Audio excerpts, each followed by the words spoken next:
जय श्री राधे कृष्ण। आप सभी का आपके अपने YouTube channel BK Mishra present में बहुत बहुत स्वागत है।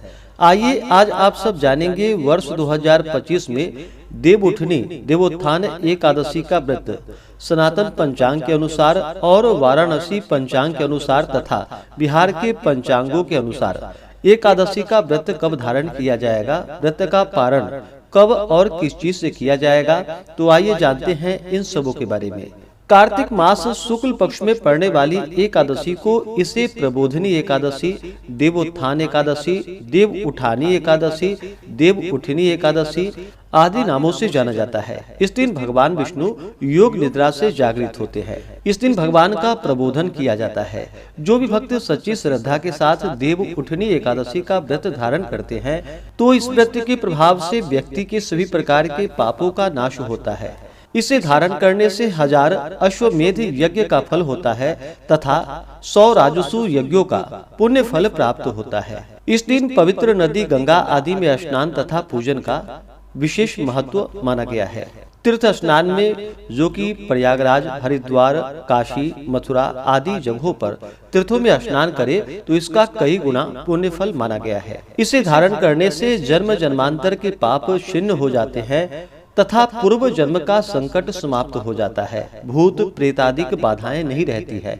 तो आइए अब जानते हैं देवउठनी एकादशी का व्रत सनातन पंचांग के अनुसार और वाराणसी पंचांग के अनुसार कब धारण किया जाएगा। सबसे पहले जानते हैं सनातन पंचांग के अनुसार समय, जो कि ऑनलाइन पंचांग है। इसके अनुसार एकादशी तिथि प्रारंभ समय 1 नवंबर 2025 दिन शनिवार सुबह 9:14। एकादशी तिथि की जो समाप्ति है वह 2 नवंबर 2025 दिन रविवार सुबह 7:33 पे एकादशी तिथि की समाप्ति है और द्वादशी तिथि की जो समाप्ति है वह 3 नवंबर 2025 दिन सोमवार सुबह 5:08 पे द्वादशी तिथि की समाप्ति है।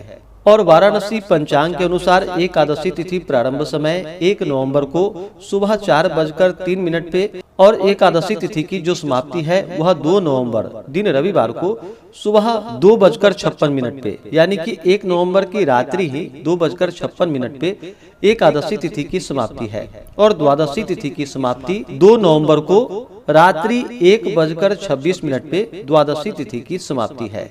तो सनातन पंचांग के अनुसार व्रत के लिए बतलाया गया है 1 नवंबर को, जो कि गृहस्थ लोग स्मार्त जन व्रत को धारण करेंगे और 2 नवंबर को वैष्णवों के लिए एकादशी का व्रत है। वहीं पे वाराणसी पंचांग के अनुसार या बिहार के पंचांगों के अनुसार 1 नवंबर को ही जो कि एकादशी का व्रत है, चाहे आप स्मार्त हो या वैष्णव हो, दोनों के लिए 1 नवंबर 2025 दिन शनिवार को ही व्रत बतलाया गया है। तो आप अपने स्थान के अनुसार व्रत को धारण कर सकते हैं।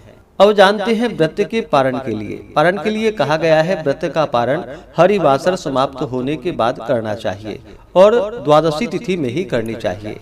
तो हरिवासर जो है वह 2 नवंबर दोपहर 12:30 तक हरिवासर रहेगा।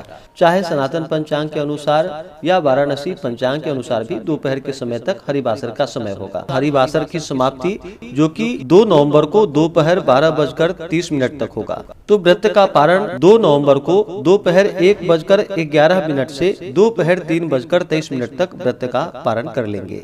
जो 2 नवंबर को व्रत धारण करेंगे वो व्रत का पारण 3 नवंबर को सुबह 6:34 से सुबह 8:58 तक व्रत का पारण कर लेंगे। तो आप इस मुहूर्त में व्रत का पारण कर लेंगे। देवउठनी एकादशी व्रत का पारण बिल्व दलेन व तुलसी दलेन पारणम।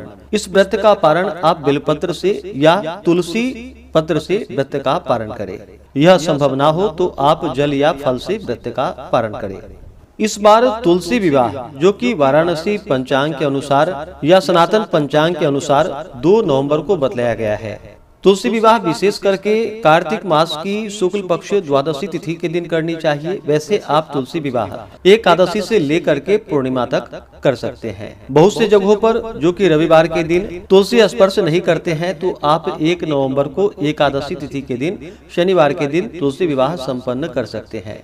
ध्यान रखें, द्वादशी तिथि के दिन तुलसी पत्र नहीं तोड़नी चाहिए। तो 2 नवंबर रविवार के दिन आप तुलसी पत्र बिल्कुल भी ना तोड़े। आप इससे पहले ही तुलसी पत्र पूजन के लिए तोड़ करके रख सकते हैं। तो आशा करता हूँ कि यह जानकारी आपको अच्छा लगा हो। इसी प्रकार से ज्ञानवर्धक जानकारियाँ प्राप्त करते रहने के लिए, व्रत पूजा के बारे में जानने के लिए, कथा को सुनने के लिए चैनल पे अगर आप पहली बार आए हैं तो चैनल को लाल बटन दबा करके सब्सक्राइब करें, साथ में बेल आइकन घंटी को दबाएं ताकि आने वाली वीडियो का नोटिफिकेशन आपको समय से मिलता रहे। वीडियो को लाइक करें, शेयर करें। सुखी रहें और स्वस्थ रहें। जय श्री राधे कृष्ण। धन्यवाद।